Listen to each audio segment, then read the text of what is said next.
Papaya! Welcome, Brian, to Transform Your Future podcast. Thank you so much for joining me. We had some technical difficulties, but we overcame. We persisted and we won. And I love winning. So, Brian, welcome. How are you today? I'm great. Thank you for inviting me, Eddie. Thank you so much. Brian, as a leadership coach, there's lots of things that I want to talk to you about. A lot of your ideas that we've been communicating back and forth about are ideas that I'm deeply, deeply interested in. Let's talk a little bit about change and work and the patterns of work and change. I want to just kind of like lead up and just give me an idea of why change and working with leadership and understanding change and teaching change has been a defining thing for you and why it's important to you. It actually started my freshman year in college, which is back in 1967-68. I was doing youth work on the Onondaga Reservation outside of Syracuse. And at the time, the university mascot was called the Saltine Warrior. The Saltine Warrior was portrayed by Caucasian fraternity brothers, dressed up like Hollywood Indians and running around like they were drunk. And I recognized that as a racist, xenophobic representation of Native peoples and tried to get the university to change its mascot. I failed. It took the Onondaga Nation 10 years to make that happen. But this spark inside of me about change was ignited. I didn't even realize it for many years, but my entire career was fueled by making change happen and then moving on, making change happen and moving on. Interesting. Very interesting. Yeah, I mean, today, you tell that story today and it's like, well, that makes sense, right? Today in today's world, the way people think and the way the consciousness around these ideas are, it's a no-brainer, right? But back then, it was not on people's minds. People did not see it, did not understand it. What was some of the defining principles that you started developing about change in the beginning? It was all gut instinct early on. Meet the challenge, figure it out, work it out, move on. But then in 1988, I was a management consultant with KPMG, and they formed an alliance with Daryl Connor. Daryl is recognized as one of the founders of the change management profession, and I got to train under Daryl, and I realized that there really was a science, a language, and a profession behind what I had been doing at that point almost 2 decades. Wow. And this is what led you into being a leadership coach and teaching change to organizations. Well, for many years, I worked as a change management consultant externally, and I also worked inside of organizations that had major change underway. Probably 2006, I got tired of living in hotels and airports, which is what consultants do. Mm-hmm. And I left my job. I was actually working for Daryl Connor at that point, and went out on my own, but I went out on my own developing training programs around his methodology and at times delivering those. And then it was 2016 that my coach, who I'd been working with since 2007, said, "There's a coach training program I think you might be interested in." And the first day of that training, it was being delivered by Damien Goldvarg, who was two-time past president of the International Coaching Federation Board of Directors. The first day, I realized that my entire life had been preparing for this coaching, which is all about helping people move through change. And one of the things I realized is that organizational change management itself is a misnomer, because organizations don't change. It's people that change. Mm. So organizational change is individual change at scale. Mm. Tell me a little bit about just, I think it's appropriate time right now. Tell me a little bit about what is this about really when we're talking about the idea of management change, changing directions. Give me some ideas here, some handles on the end here to kind of guide me into better understanding for our audience what specific kind of things we're talking about when we're talking about change. It can go from the coffee pot got moved across the break room to we are globally a global organization. At the end of the day, the question is, what does this disruption in my expectations mean for me? So for some people, the coffee pot got moved across the break room, so what? For others, it's a major disruption. All change, at the end of the day, all change is personal. What I see as a positive change, Eddie may see as the worst thing that could happen. Mm-hmm. Yeah, so it's about how I respond to those things that change in the day to day, the new focus that comes in, some new thing that we have to talk about and keep at the forefront of our mind, maybe some change in the production or maybe the change in the environment. So things are always changing, right? I mean, that's really what we're talking about is things are constantly changing all the time. And I need to respond in some way, shape or form. And maybe as an organization, you don't want people responding negatively and morale to go down and productivity to go down, right? And so we need to understand how to implement these things in a successful way. Is that kind of like a nutshell of what we're talking about? Absolutely, exactly. And one of the things that most change management methodologies forget is what I refer to as anchors. We talk about all of the things that are changing. We try to make the case for why you'll be better off in the future and all that kind of stuff. But let me give you an example of what I mean by anchors. Early on, after COVID hit, I would hold online workshops around moving through COVID and anchors. I live in Hoboken, New Jersey. During Superstorm Sandy, we were flooded. There were feet of water in the street outside my apartment. I couldn't get out for days. When I did, I started walking around town and looking at the damage. At the northern end of Hoboken is an inlet to the Hudson River where people anchor sailboats. As I was walking up along the river, there was a sailboat sitting on the sidewalk, still attached to the buoy, still attached to its anchor, but hundreds of yards away from where it had been before the storm. When I got up to the inlet, there were some sailboats that were bouncing along like nothing had ever happened. And then there were masts sticking out of the water.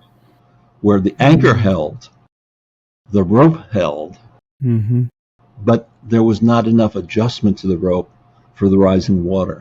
Right. We all have anchors in our lives, those things that give us that sense of stability and security. And during turbulence, during change, sometimes we have to adjust those anchors.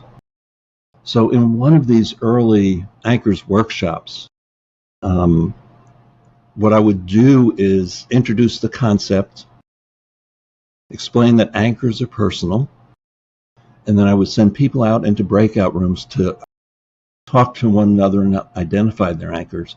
They'd then come back, would share that, and then I'd talk about how do you adjust them. This one workshop, this guy comes running back into the Zoom room, so to speak, and before I could say anything, he said, now I get it. And I said, what do you get? He said, I'm a Wall Street lawyer. For the last 20 years, I've been taking the subway every day to work. When COVID hit, for the first 2 weeks, I'd go into my home office and I'd get nothing done. I had access to the law firm's computer system. I had my laptop. I had my files. I'd pick up papers. I'd put them down. I'd go online. I'd forget what I was looking for. Then one day, I put on my suit. I walked into my home office and I was back in control. I don't even own a suit, Eddie. For him, his suit was his anchor. Mm-hmm. Mm-hmm. Yeah, I could see that. I could see that making that shift from your daily routine of going to work, and now that's completely disrupted, and your work now is, maybe 10 feet into another room in your home. And I could see the ritual of getting ready, like you're leaving to go on the train and go to work, to go in the other room. I could see how that can activate you in a certain way, because I'm big on activation, right? I'm big on, activating myself, activating my emotional state so that I can perform at the best level. So, up on just what you're saying, he said, so I added a second routine back. Now, before I leave my home office at the end of the day, I text my wife to tell her I'm coming home. That's awesome. Yeah, so we do that, right? We do that. We create certain ideas and premises really just to kind of like trick our mind into doing things the way we want, right? Yeah. What was the quote, earlier on? Unfortunately, we weren't recording, but we were talking about some things, and you mentioned that quote by Joseph Campbell. I wanted to write that down. What was that quote? I'm not sure I have his words exactly right, No, you were but paraphrasing, but what he said is, while we approach every change as if it's unique and unpredictable, it's not. We're taking the same journey over and over again. And Campbell called it the hero's journey. yes. I've studied Joseph Campbell, and his work has been a culturally significant work, because I feel in many ways a lot of the ideas and consciousness of today that's so informed in everybody's day-to-day world comes from many of his ideas 30 years ago, 40 years ago, from his research and work. The hero's journey has influenced millions of people in their job, their function, the way they tell stories, the way they sell their ideas, the way they think of themselves. It's pretty deep. It's pretty deep. It is. And it has become really the framework for my coaching when I'm working with clients who are looking to make a significant change in their life. Yes, yes. So let's talk about that, because I'm curious. I understand maybe on a logical level what this means, but can we just dig in about how really, although, for example, I see the current things that are different in my life today than they were, let's say, a year ago, that I'm going through this process right now where I was in one, let's just call it a job, right? I had a job, let's say, and now I've left that and I'm doing something completely different, right? And so, although I see it as I'm doing something different, and I had to write it out as this is a new thing that I'm doing in a new direction, the truth is that the patterns that I'm in are the same patterns that I'm always in. It's just some of the exterior stuff is different. That's all. It's like, if you're in a different weather pattern, right? It's still me changing and dealing with that. Just because now it's raining when I'm doing it, that doesn't mean that it's different because it's raining. Let's dig a little bit deeper on this idea of how there's patterns. What are the patterns? Well, the pattern begins with, I'm going to make a change in my life. I'm going to get a new job. Most of the time, we approach that as sort of an intellectual exercise. I need to write my resume. I need to maybe talk to recruiters. Maybe I need to network with friends. And it can be very painful as an exercise to go through. And there are inevitably obstacles along the way. And one of the patterns of change, you asked earlier about patterns of change, is that resistance is a part of the journey, even when we choose to take the journey. We don't know what we don't know when we get started, so we tend to resist when those unknowns become known and appear insurmountable. So, and here's where I bring some neuroscience in. Please. I work with my clients to create a story from the future.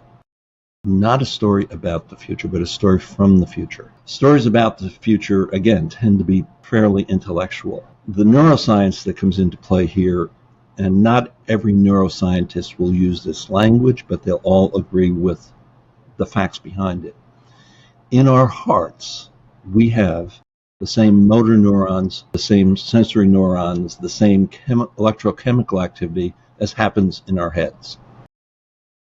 In our guts, we have about as many neurons as in a cat's brain. Some neuroscientists will call it the cephalic or head brain, the cardiac or heart brain, and the enteric or gut brain. Others will talk about the cephalic brain and the neural networks and neural clusters in the heart and the gut. 90% of the communication is upward from heart and gut into our heads. So, first of all, listening to your heart, listening to your gut is not some sort of woo-woo. It's real. Yes. There is science behind it. The story from the future is a head, heart, gut story. And it actually, last piece of neuroscience here, the brain can't tell the difference between story and reality. So if I continue to revisit that story from the future, I'm building new neural networks as if I'm actually there. So when we run into those supposedly insurmountable obstacles on the journey, our unconscious goes to work because it knows what it's like to be on the other side of them. So we begin with the story from the future. This is what it's like now that I have this new job. Now we start preparing, not planning, which is what most people do, but we only plan for what's in our awareness. Mm-hmm. The preparation calls up those things that are not in our awareness that can get in the way. Again, what are the anchors? What are the adjustments we need to make to those anchors? What anchors do we need to let go of? What anchors do we need to hold on to, or what new anchors do we need? Maybe your new job is taking you to Costa Rica and you have to learn Spanish. What are the limitations? What are those things that I won't accept in a new job? What are those things I must have? What are the nice to haves? Now we can begin the planning, and the planning is a rolling kind of activity as we move through the journey. Mm. So this week I'm going to make 10 networking calls. Next week I'm going to make another 10 networking calls and get at least 2 meetings. Keep on rolling the planning forward as you take the journey. And then there's living in that new reality, because things have changed. Even if you're doing the same, let's say you're an accountant. I can't imagine Eddie as an accountant, but let's say you are an accountant. You're still going to be doing accounting maybe, but in a different environment. Maybe with different software, definitely with different people around you, with a different commute. Yeah. So that's the journey. One thing I love it. I love it, by the way. To add to that, and this is a quote from Sir Edmund Hillary. It's not the mountain we conquer, it's ourselves. We get in the way of the changes we want to make in our life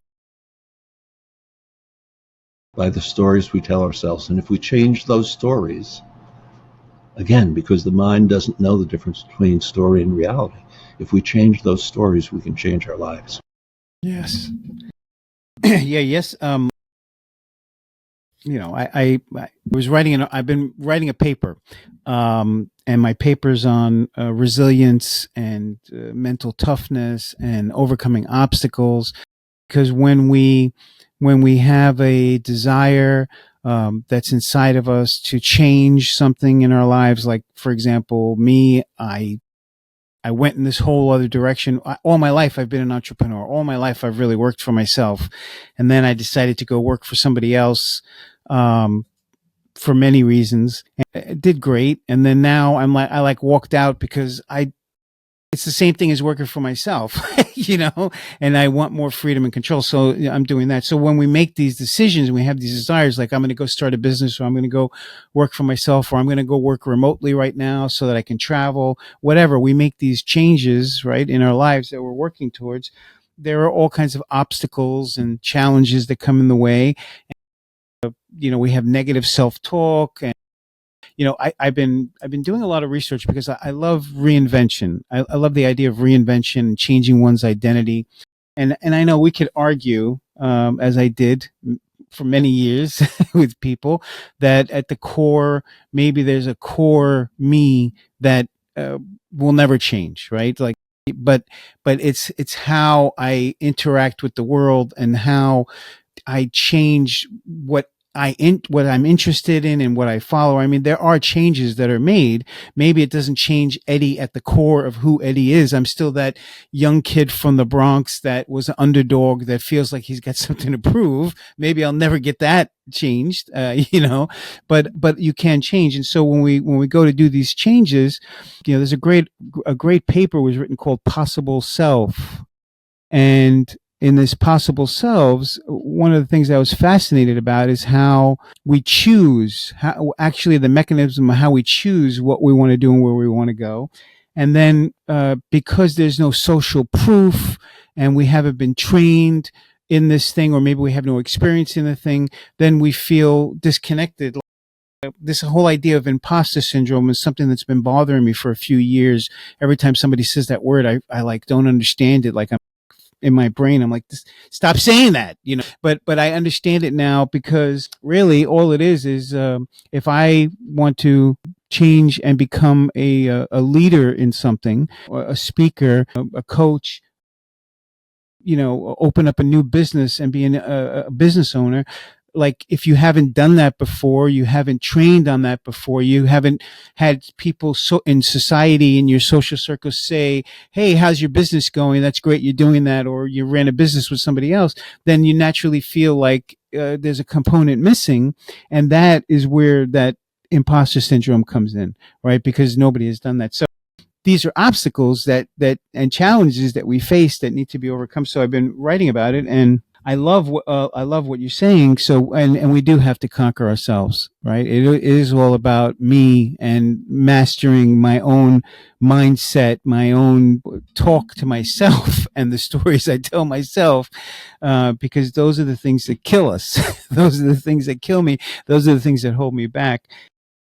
I want to go back to neuroscience because I find this fascinating. Let's talk a little bit more about that, Brian, if you don't mind. Because the idea that, like I've been meditating for 36 years. And when I'm working with other people and trying to help them to understand that the answers are all inside of themselves, that they have everything they need already installed inside of them, that they just need to get in touch with that part of them. And I, regularly talk to them about getting in touch with their body, with their heart, their gut, and their consciousness in their body, not in their heads, right?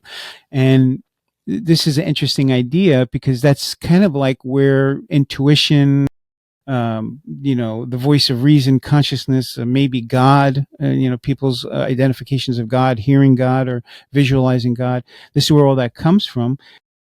Can we just dig a little bit deeper? Because I find it really great that obviously I know that there's, science that supports all these things. Sure. So we receive approximately 11 million bits of data a second. Sight, sound, smell, taste, touch, intuition, 11 million bits of data. The science on how much hits our consciousness varies a little bit. Some scientists say 127 of those 11 million bits. Some say 134 of those 11 million bits. It doesn't really make a difference. The reality is not very much of that data can get into our consciousness at any one time. All of that other data is stored. So think of it this way. If you live in the city You don't hear the noise most of the time. When you go out into the country, you hear the silence. Yes. People who live in the country don't hear the silence. But boy, do they get a headache when they go into the city. Mm-hmm. That's sort of a gross example of how our filters work. So meditating helps you change those filters. I sometimes work with my clients with a process called gremlins to gurus. That story I'm telling myself that I'm an imposter. I want to believe that I am capable and competent. So the gremlin is the imposter. We're going to call him George.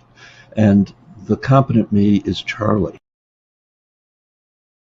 The first thing I need to do is become aware of that gremlin being triggered, because again, that gremlin lives in our unconscious. Mm-hmm. It's triggered when my boss puts me on the spot. It's triggered when my boss puts me on the spot. My boss just triggered me again. I can call on Charlie and not let George out this time. And as I call on Charlie, I'm changing my story. And eventually that trigger automatically brings out my competence rather than my self-doubt. I have not changed. Right. I'm still the same me. I'm developing more skill in this new role, maybe. Mm-hmm. But I'm at my core still me. But my story has changed, and how I show up is changed.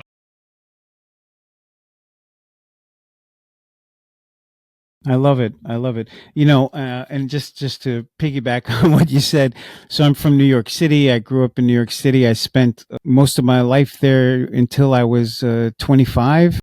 And the first time I left the city, I was probably, I don't know, 18 years old when I went to the country, and it was actually up in the hills of New Jersey over there.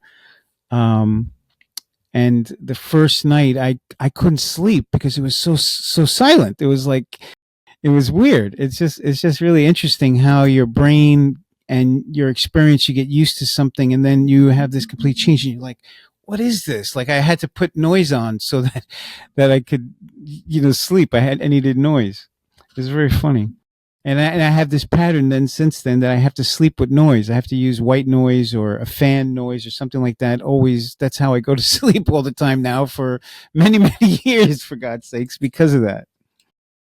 It's interesting. But, I love it. I love it. This stuff we're talking about is fantastic. So one of the things I think about is how you need that experience, right? Because this is what we're really talking about essentially. Is if I want to have children, for example, I've never had children before. I've never been a father before. This is some desire I have, and then I feel like, well, am I really a dad? You know, do I know how to do it? Am I going to do good? Am I going to do bad? But at some point, you just have to do the best you can and experience it. And then after experience that for some period of time, now you feel like, well, I'm a dad. You know what I'm saying? And so it's these ideas of having to push and go and do those things, to start experiencing those things, talking to other people about those things, finding people who are maybe successful in those things and talking to them about the patterns and things that they did that helped them, what they learned or whatever. And then you start doing that. And then over time, then you totally feel like you belong and you're in the right place and you're the right title or whatever, because you've now put in the work. Right. Right. And it's just kind of getting over that. And I love that. And I love how, again, we go back to telling the story, that it's not George. I'm going to act as Charlie. I'm not going to act like George. George is in there, but he's a liar and he just tells these stories that are not based on any facts. So let's stick with Charlie, because Charlie knows he's going to do the best he can with what he has, and he's going to keep learning and growing and changing. Exactly. Brian, let's just say that somebody listening to this in the audience is right now going through some revision, some change, either because things have been handed to them that they need to change the way they do things, or because they have a desire to change, whatever. And they're facing some obstacles and challenges. What would you say to them about that? How could you give them some advice to help them to find the right way to make it through to be successful? Probably the first thing is reconnect with your anchors. Be very consciously intentional about connecting with your anchors, because no matter how big, how disruptive this change is, there's still a whole lot of things in your life that aren't changing. The next thing, and this comes from a lesson that my grandfather taught me when he was teaching me how to play pinochle, and I would get grumpy when I got a bad hand. You can't determine the hand you're dealt. It's always up to you how to play it. So given this change, what is the best that you can make of it? Create that story about living into that best, and then move toward it. Stay in touch with that story no matter how tough. And I you'll love make it. it. Yeah, I love it. And I want to add to that just, I don't know why, but a long time ago, I read in this great book in the early 90s that I'm just going to go to the end. The end of the story was the truth is he who makes the rules wins the game. So the story that you tell yourself, those are the rules that we're setting up, and then you can't lose because you're setting it up yourself. And I want to just talk about this overarching. We talked about anchors several times. So like an anchor would be, for example, the things that anchor me in my life that I have, like my relationship with my wife, my relationship with my kids, the fact that there are certain things I enjoy, hobbies I might have, that these are the anchors of my life that never going to change. I'm always going to be incorporating that in whatever I do. And these are the things that I need to continue to focus on to know that I'm the same person with the same life. Nothing's really changing except this one area. I like that. I like that a lot. I think that's very useful. Thank you. Brian, I know you have to run. I've appreciated your time. We should do this again sometime. I'd like to talk more and get some more insight about resilience and change and leadership change. I mean, there's a whole area we didn't even get into about how to lead through change that I think Absolutely. we need to discuss. Absolutely. Absolutely. I love it. All right, Brian. You have a great day. Thank you. You too. All right. Bye-bye.